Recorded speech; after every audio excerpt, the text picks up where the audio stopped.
시작하겠습니다. 지금 시간은 2024년 5월 20일 월요일 아침 7시 47분을 막 지나고 있습니다. 언제나 마찬가지로 아직 구독을 신청하지 않으신 분들은 구독을 꼭 눌러주십시오라고 하는 부탁의 말씀을 드립니다. 본격적으로 아침 뉴스 브리핑 시작합니다. 아침 뉴스 브리핑의 제목을 보내드립니다. 한동훈 씨, 아직도 말아먹을 게 남아있나요?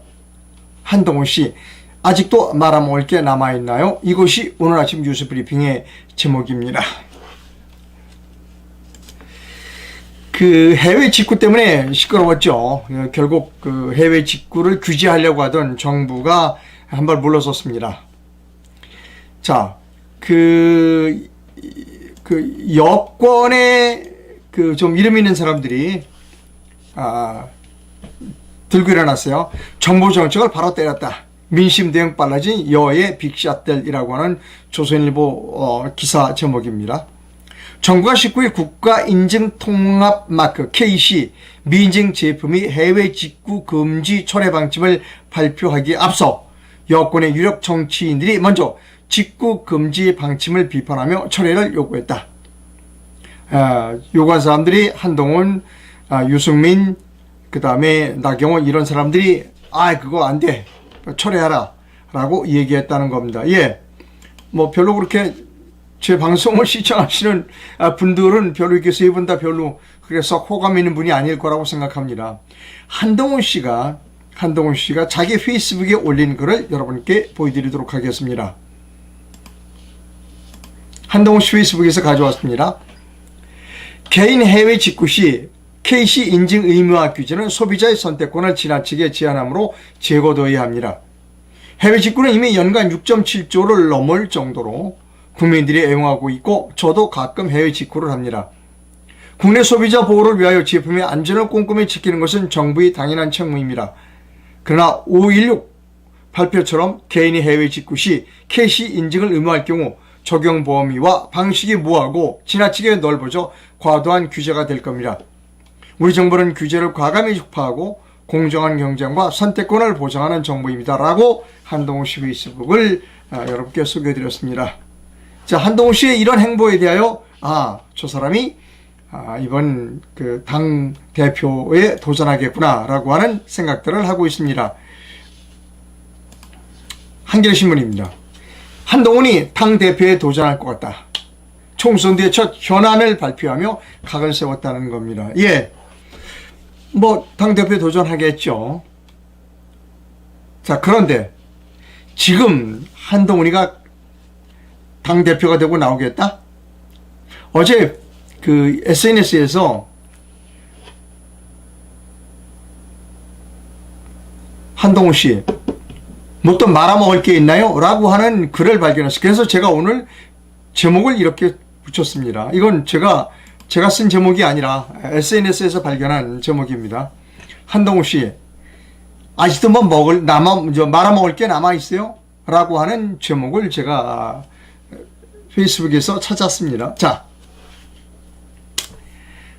한동훈은 계속 지난 선거에서 이 선거를 망치는데 가장 1등 공신이 한동훈입니다. 한동훈은 법률가이고 그리고 분명히 얘기했어요. 사전선거 투표관리관의 법에 사전선거 투표관리관이 도장을 찍게 돼 있다. 그것은 법이다. 이 법을 지켜라 라고 선거관리위원회에 요구했어요. 뭐 편의를 위해서 이걸 안 찍는 건 말이 안 된다. 그렇게 얘기를 했어요. 그리고 선거관리위원회를 압박했어요. 여러 번 압박했습니다. 근데 선거관리위원회가 말을 듣지 않았어요. 그럼 어떻게 되냐? 선거관리위원회가 말을 듣도록 조치를 취했어야죠. 여당 대표 아니에요. 대통령한테 찾아가서 저 선거관리위원회 안 되겠는데요, 저 사람들? 저 사람도 손 좀 봐줘야 된다라고 했었어야 되는 거 아니에요. 안 했어요. 그래 놓고는 슬쩍 뒤로 물러섰어.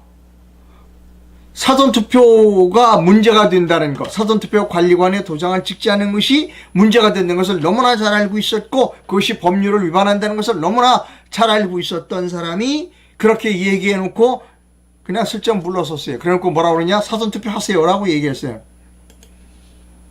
이렇게 얘기했어요. 1일간 싸우는 사람이 3일간 싸우는 사람들을 이길 수 있습니까? 사전투표가 불안하다고 안 찍으면 누가 결국 이기겠습니까? 걱정 안 하시게, 이거예요. 걱정 안 하시게 끝까지 철저히 감시할 것이니 내일부터 사전투표장으로 나와 주십시오. 그랬어요. 걱정하지 않게, 여러분이 걱정하지 않게 만들어 드리겠습니다 라고 얘기를 했어요. 한동훈이가 얘기했습니다. 그래서 우리는 믿었어요. 한동훈이 말을 믿었어요. 그리고 나서 사전투표를 했어요. 본인도 이렇게 사전투표를 했어요. 대통령도 부산까지 쪼로로가 아니네. 비행기 타고 가서 했어요. 그리고 국민의힘의 후보자 모두 다 나와서 사전투표를 다 하라고 했어요. 지금 한동훈이가 하고 있는 투표는 관외 사전투표입니다. 이렇게 봉투가 들어있기 때문에 관외 사전투표를 한 겁니다. 그럼 본인이 책임을 져야죠. 걱정하지 않게 만들어 드리겠다고 그랬어요. 자기가 입으로 얘기했습니다. 자, 다시 보여드려요. 걱정 안 하시게 끝까지 철저히 감시할 것이니 내일부터 사전투표장으로 나와 주십시오라고 얘기했어요. 그럼 책임져야죠. 본투표에서는 이겼지만 사전투표에서 진 사람이 50명이 넘어요. 그리고 사전투표에서 여러 가지 부정의 증거들이 많이 나왔어요. 그럼 책임져야죠. 본인이 끝까지 감시한다고 얘기했잖아요. 책임지지 않아. 그래 놓고는 이제 당대표에 다시 나오겠다?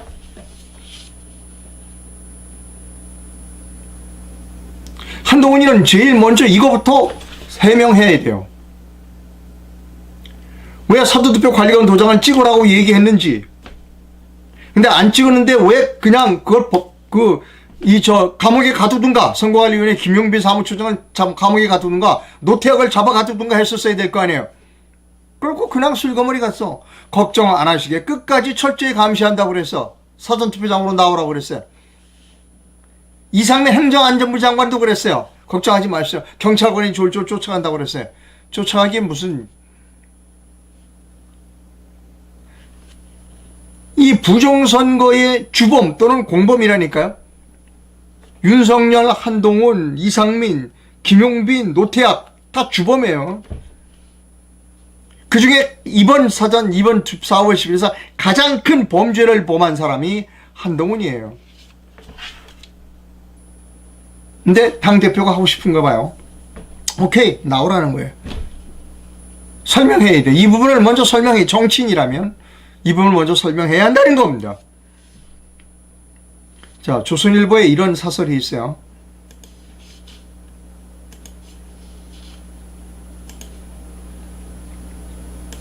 조선일보 사설입니다. 누구나 다 아는 총선 참패 원인을 놓고 여당의 40일째 공방을 벌이고 있대. 지금 총선 백서를 만드나 봐요.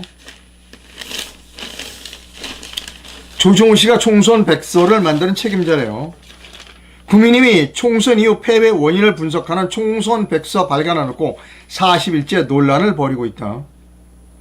최근 총선 백서 특위회의엔 공천관리위원 중 10명, 공천관리 10명 중 7명이 정치적으로 이용당하기 싫다며 불참했습니다. 일부 낙선자들은 특위가 대통령 책임을 빼고 한동훈 전 비대위원장 책임만 부과시키려 한다고 반발하고 있습니다.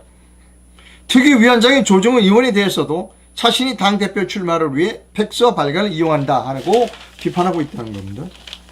조선일보 사설을 조금 읽어봐요.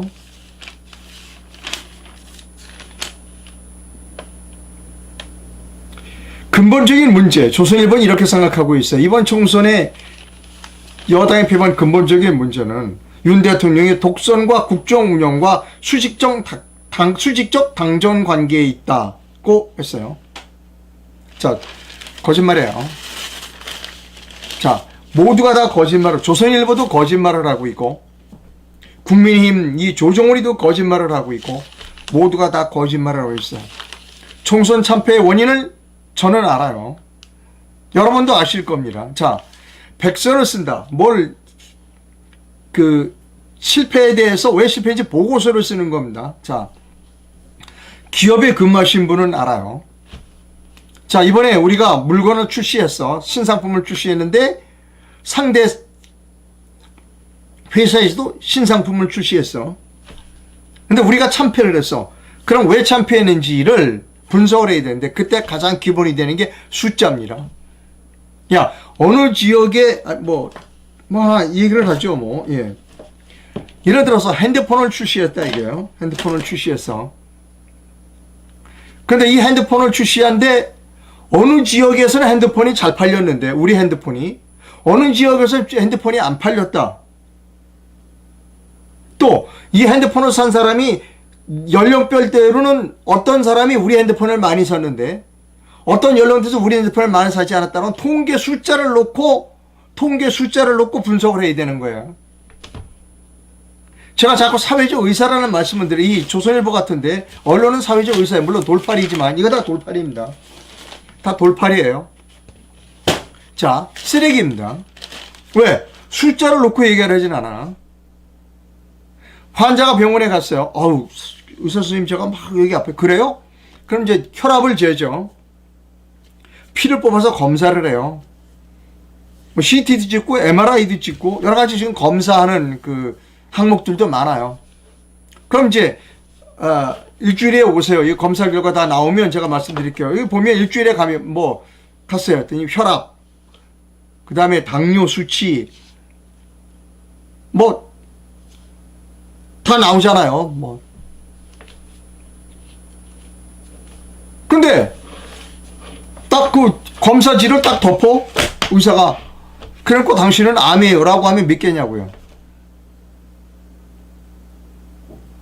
정확하게 진단을 하기 위해서 수치를 봐야 되는 거 아니에요.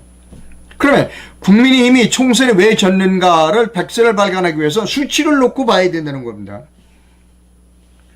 당일 투표에서는 누가 이겼고 사전투표에서는 누가 졌고 당일 투표와 사전투표의 차이는 왜 벌어졌고 에 대한 분석을 해야 된다는 거예요. 그 분석 없어. 그럼 이거 제대로 된 분석이에요? 여러분 기업에서 여러분 진짜 조직생활 해봤잖아요. 기업에서 그런 식으로 사장이 야 이번에 그 신상품 출시한 거 그거 왜 분석이 해갖고 와 왜 참패했는지 거기서 출자는 하나도 안 드리고 그게 아니고요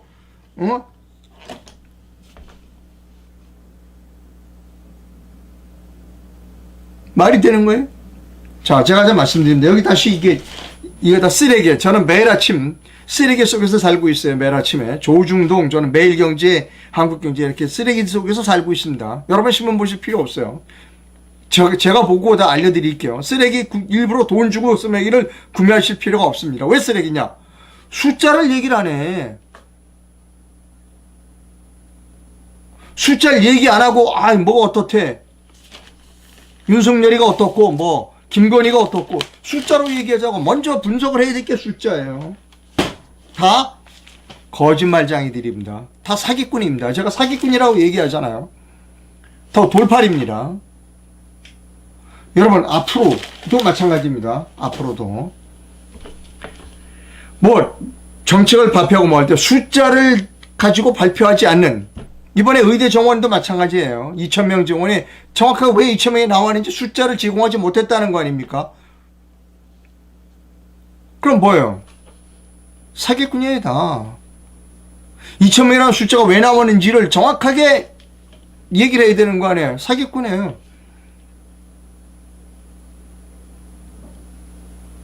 대통령도 숫자 그냥 근거가 모르고 그냥 얘기를 해.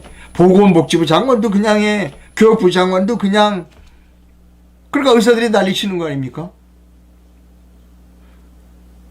자, 여러분 총선 백서 만드나 안 만드나 이 국민의힘의 총선 백서는 서로 자기 당내에 국민의힘도 그 짓을 잘해. 당내에 자기의 마음에 안 드는 사람을 매장시키는 일은 국민의힘이 최고야. 그러니까 이 백서 만들어갖고 너 때문에 이렇게 서로 손가락질 하려고 자기들끼리 손가락질을 하기 위해서 총선 백서를 만드는 거예요. 숫자는 왜? 이 사람들은 국민의힘이 그 입당한 사람들, 입당해서 후보된 사람들은 초등학교 다닐 때 산수를 안 배운 사람들이거든. 나 숫자를 몰라.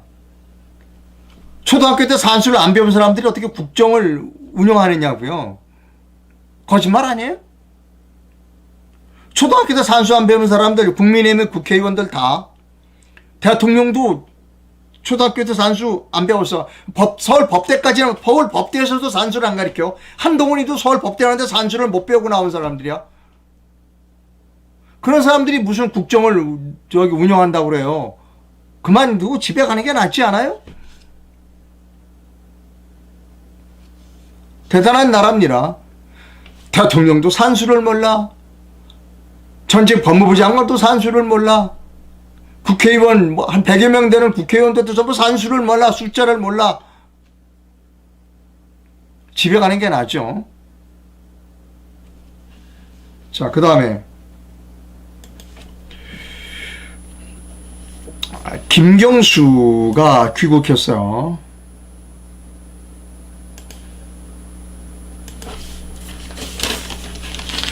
김경수가 귀국했습니다. 중앙일보 기사 읽어드립니다. 지난해 8월 영국 런던으로 떠났던 김경수 전 경남지사가 19일 일시 귀국했다.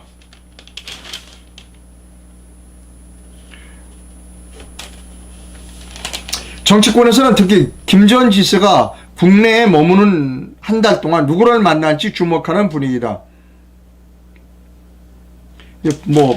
문재인 대통령 노무현 대통령 추모식에 참석한다고 그래요. 일각에서는 윤석열 대통령 손에 김경수의 정치 스케줄이 달렸다. 2008년 5월까지 피선거권이 박탈돼 있다. 대선은 2007년인가 그래요. 윤석열 대통령이 김재원 지사의 복권을 단행할 경우 1인 시일 내에 김재원 지사가 정계에 복귀해 야권 내 또 다른 구심점이 될 수 있다.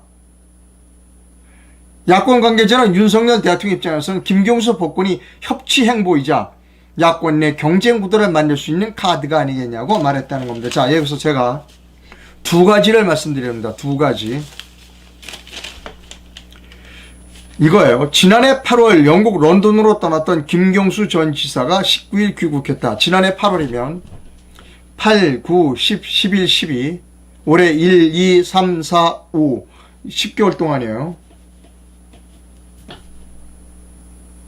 영국 런던이 물가가 비싸요. 저는 정치인들이 저기 했다가 감옥에 갔다 나오거나 아니면 선거에서 떨어지고 온 뒤 무슨 미국이나 가서 1년씩 영국이나 이런 데 가 있는 게 조금 이해가 안 돼요. 난 그 비용이 이해가 안 돼요. 여러분 이해가 됩니까? 여러분 10개월씩 1년씩 이렇게 미국이나 영국 가서 살 수 있어요? 물론 돈 많으신 분들은 가능하겠죠. 저는 못합니다. 저는 그런 돈이 없어요. 그 돈 어디서 나오죠? 영국에서 돈 벌었나요? 제가 드리고 싶은 말씀은 이 사건뿐만이 아닙니다.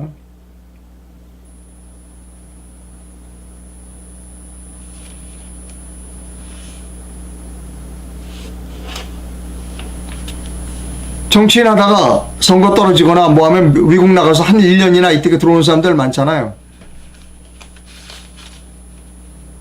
최근에 국무총리 하다가 대통령 선거 떨어지니까 가서 미국인가 가서 한 달, 1년 있다가 온 사람들이 있죠. 돈이 어디서 날까? 저는 지금 해외에 나가서 한 달이라도 살아도 못 살아요. 돈이 없어서. 자, 난 그 돈 좀 조사해야 돼요. 두 번째. 지금 여기 있어요. 아까 얘기했듯이 야권 관계자는 윤 대통령 입장에서는 김경수 복권이 협치 행보이자 야권 내 경쟁 구도를 만들 수 있다. 바로 이거예요. 바로 이겁니다. 자, 2028년 5월까지 피선권이 박탈되어 있으니까 사면 복권 없으면 다음 대선에 못 나와요. 그런데 윤석열 대통령이 사면 복권을 해주면 다음 대선에 나올 수 있죠. 그러면 누가 가장 싫어할까? 이재명이가 싫어하겠죠. 자, 이 사진 하나 보여드립니다.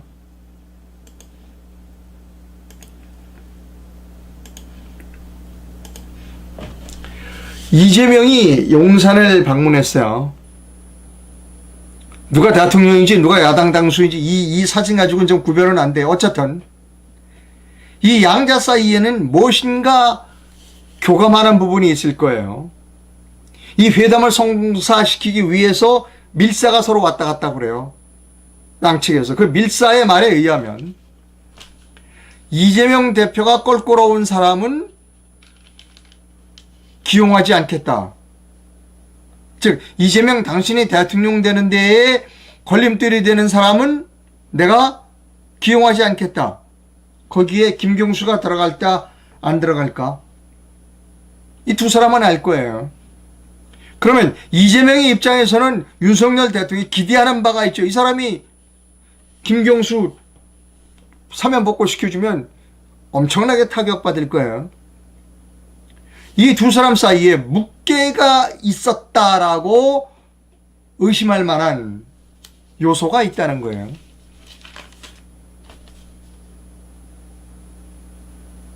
여러분 어떻게 생각하시나요?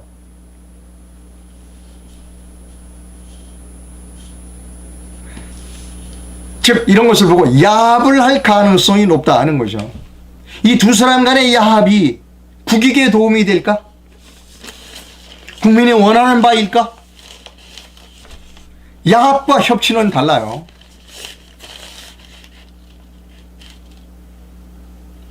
이 두 사람 간의 야합이 했을 가능성, 또 앞으로 할 가능성은 높다.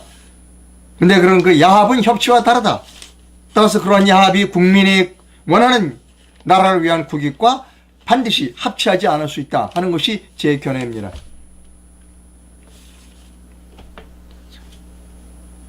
자, 부정선거 문제에 굉장히 아주 열정적으로 그 자료를 이렇게 발표하고 그 다음에 부정선거를 규탄해야 된다고 말하시는 분들이 많아요.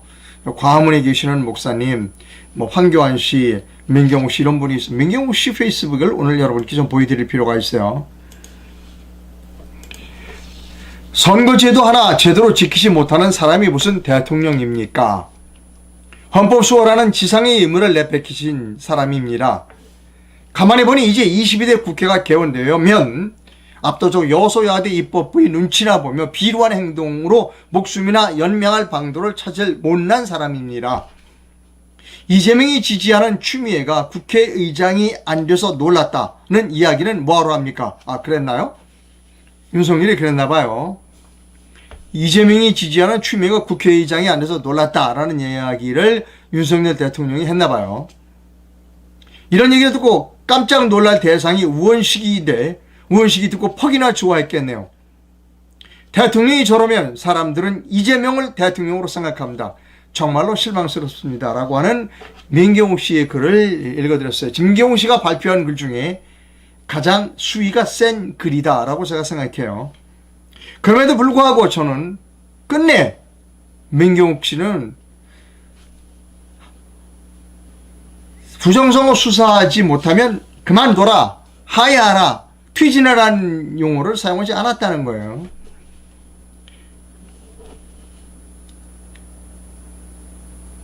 지금 우리가 해야 할 일은 윤석열 대통령을 압박하는 거예요.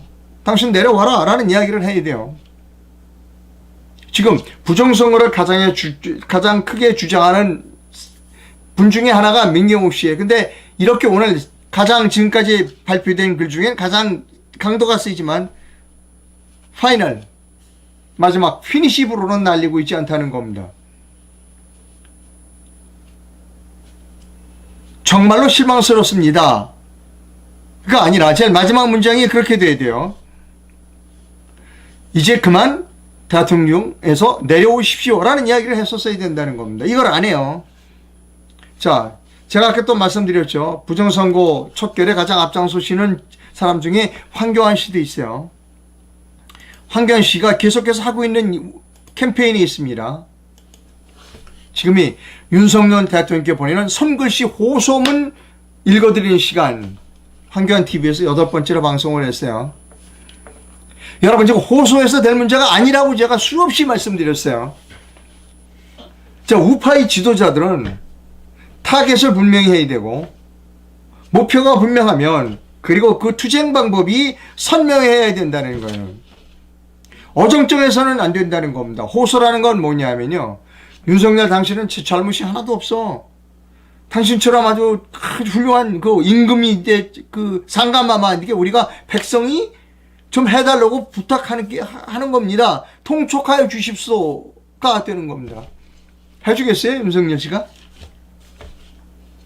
그러니까 앞장서는 사람은 그 책임을 져야 돼. 첫째, 타겟을 분명. 우리가 부정선거를 규명하자고 앞장서는데 그 목표는 누구다?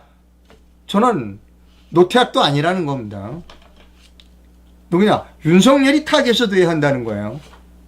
그 방법은 퇴진하라 라고 지금 시기에는 강하게 나와야 된다는 거예요. 지금 목표는 윤석열로 거의 좁혀져 들어가고 있어요. 물론 딴 얘기하는 사람이 있어요. 노태악이가 목표다라고 얘기하는 사람이 있는데 그 사람은 목표를 잘못 잡은 사람이에요. 자, 윤석열로 타겟을 잡으면 그 다음에 투쟁의 방법은 명료해야 돼요. 내려와 라고 얘기해야 된다는 겁니다. 그 다음에 내려오면 어떡할 거냐? 그것을 주장하는 사람들은 대안이 있어야 된다는 것이죠. 애프터 윤, 우리가 지금 애프터 윤 대안을 만들고 있어 라고 하는 것을 보여줄 필요가 있고, 실질적으로 애프터 윤에 관한 논의가 있어야 된다는 겁니다. 그러니까 2016년부터 시작된 광화문에서의 탄핵 무효, 여러 지도자들이 있었지만 애프터 문에 대한 합의가 없었어요. 이제 우리끼리, 지금 우파 지도자들끼리 애프터 문에 대한 합의를 이렇게 어떻게 윤석열 이후에 어떤 대통령을 우리 우파 대통령으로 추대할 것인가에 관한 방법론이 있어야 된다는 거예요. 제가 그 방법론을 만드는 데에 앞장서겠다.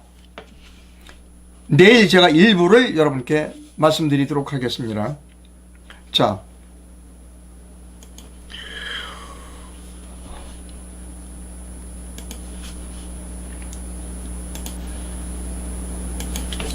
최근에 그 문재인이 뭐라고 그럴까, 회고록을 썼어요. 가만히나 있지. 회고록을 써서 잘난 체를 좀 했어요. 문재인 대통령이 재임 당시 외교 비화를 담은 회고록 변방에서 중심으로 해서 부인 김정수 여사의 인도 타지마할 단독 방문에 대해 영부인이 첫 단독 외교다. 영부인이 첫 단독 외교다 라는 입장을 처음으로 내놨다. 위후성 출장 논란에 대한 사실상의 반박 성격이다. 그래서 여당은 특검해야 된다고 맹공에 나섰다는 겁니다. 구구절절히 변명이 있어요. 내가 바빠서 못 가서 영부인이 첫 외교를 했다, 단독 외교를 했다, 얼마나 훌륭한 일을 한 건데, 예산 낭비했다고 비난하지 말라고 말 같지도 않은 얘기로 했어요. 여당에서는 뭐라고 그랬냐면 이랬어요.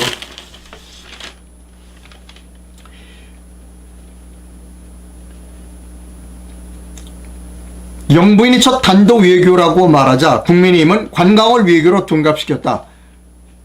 특검을 요구했다는 겁니다. 국민의힘 윤상현 의원은 19일 페이스북에서 김정수 여사는 인도 방문에 세금을 낭비했다는 고발장이 접수돼 업무상 횡령, 배임, 직권남용 혐의로 검찰에서 수사가 진행 중이다. 문 전 대통령은 타지마할 세금 낭비에 대해 회고록이 아닌 대국민 사과에 나서야 한다. 고 했어요. 저는 김정숙이 특검해야 된다는 것을 제일 먼저 주장한 사람입니다. 자, 해야 돼요. 자, 김정숙이 뿐만 아니라 김혜경이도 특검해야 되고, 그 다음에 김건희 씨도 특검해야 돼요. 자, 제가 주장하는 것, 이 세 사람을 한꺼번에 특검하자고 하는 것은 이 김건희 씨의 특검을 막기 위한 방탄용으로 말씀드리는 게 아니에요. 지금 이 세 사람 다, 이 한 사람은 전직 대통령의 부인, 한 사람은 현직 제1야당의 부인, 한 사람은 지금 현직 대통령의 부인이에요. 수사가 제대로 이루어질 가능성은 거의 없어요. 특검으로 이 세 사람을 검사해서 수사해서 기소해야 합니다. 분명히 제가 말씀드립니다. 김건희의 특검을 방탄하기 위해서 두 사람을 끌어들이는 게 아니다. 이 세 사람은 반드시 수사를 받아야 한다는 겁니다. 그것이 공정하고 그것이 법치국가다라고 저는 생각을 합니다. 이렇게 우리나라가 법치가 무너진 거에는 그 사법부가 큰 역할을 하고 있어요. 그 사람들은 비겁해요. 대단히 정치적이야. 골치 아픈 사건은 뒤로 미뤄. 그리고 그 사람이 실력자다 그러면 재판 질질 끌어줘. 대표적인 사람이 이 사람의 남편이죠. 이 사람의 남편 재판을 질질 끌어주고, 지금 이 사람의 남편 재판을 곧 빨리 끝낼 만한 그런 배짱이 있는 법원의 판사가 있을까? 대한민국에? 없죠. 없습니다. 전부 비겁한 사람들만 모인 데가 대한민국 법원이니까.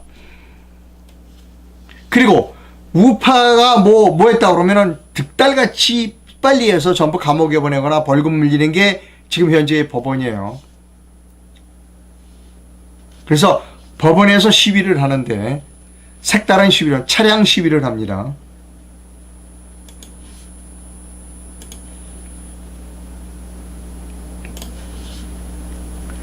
사법부 규탄 차량 시위 참가자를 모집합니다. 이게 대법원 앞입니다. 지금 이렇게 여러 대의 차량이 쭉 있죠. 그 깃발대로 쭉 달고 있습니다. 저 뒤에 대장동 버스가 보일 겁니다. 이 차량 시위를 기획하시는 분은 대장동 버스를 운영했던, 지금도 운영하고 있는 최인식 씨가 이 차량 시위를 지금 주도하고 있습니다. 매주 화요일 11시에 지금 대법원 앞에서 모여서 이렇게 쭉 한 바퀴 돌아요. 1시까지. 한 바퀴가 여러 바퀴 도는 것 같아요. 아마 괜찮을 겁니다. 이 법원의 판사들 밥 먹으러 나가다가 이거 보니까. 그리고 뭐 시위 나가기 힘들고 덥고 날씨 덥고 한데 시원하게 자동차 안에서 에어컨 켜시고 시위에 참가하세요. 미리 시위에 참가하기 위해서는 미리 연락을 달라는 겁니다. 010-5263-9908 일로 하십시오. 그러면 대법원 앞에 모여갖고 쫙 빙빙 돕니다. 뭐 좀 근처에 계시는 분들은 전화해서 차량 시위에 참여하시기 바랍니다. 많이 모이면 전국 법원으로 확대한다는 겁니다. 전국 법원으로. 그러니까 법원마다 뭐 광주에도 법원이 있고 많잖아요. 서울에도 뭐 지청이 많잖아요. 남부지원도 있고 뭐 많잖아요. 사람이 많으면 전국적인 규모의 차량 시위대를 모집하겠다는 겁니다. 예. 저는 이제 선거가 끝나서 후원을 받을 수 있습니다. 계속 지금 거의 후원은 들어오지 않습니다만 18원씩 후원해 주시는 분은 아주 꾸준히 잘 보내주세요. 하루도 빼놓지 않고 대단히 감사합니다. 근데 18원 보낼 때 거기다 뭐 이상한 얘기들을 많이 써요. 무슨 뭐 이상한 얘기 많이 씁니다. 좋아요.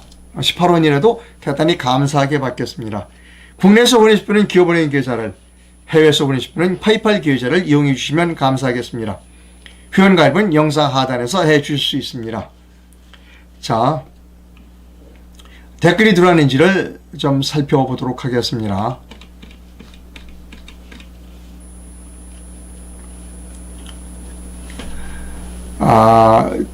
한동훈 씨에 대해서 제발 얼굴 좀 가려달라, 그런 요구가 있습니다.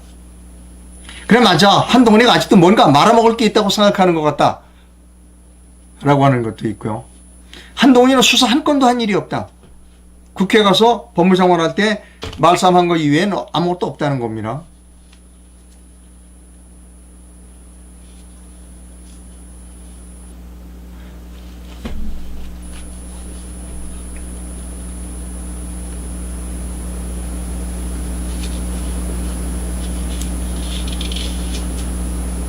윤석열 정부가 부정선거 공범, 주범일 수도 있어요, 여러분. 주범일 수도 있습니다. 한동훈이 그냥 셀카 하나 찍으세요. 한동훈도 셀카 이렇게 잘 찍는데요. 이번에도 국힘당 대표 국힘당 대표 그 경선은 선관위에서 하는가요? 선관위에서 할 가능성이 있고, 이 사람들은 선관위에서 아무 일도 못하는 사람이에요. 국민의힘은. 야당은 선관위 안 해요. 경선할 때 선관위 이용하지 않습니다. 근데 국힘당은 선관위 없어 아무것도 못하는 무능력자들이 국민의힘입니다.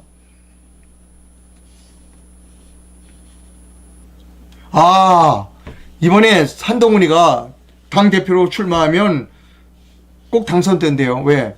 선관위에서 도와주니까. 그것도 일리 있네요. 그래서들 그렇게 선관위를 좋아하는군요. 신문 다 끊었어요. 이거 볼 필요 없습니다. 이런 쓰레기들은 저만 보면 돼요. 이상로가 보고 여러분께 알려드릴 테니까 이런 쓰레기는 구독하지 마세요. 제가 매일 아침 쓰레기 더미 속에서 삽니다. 냄새, 시궁창 같은 냄새 맡아가면서 살고 있어요. 매일 아침.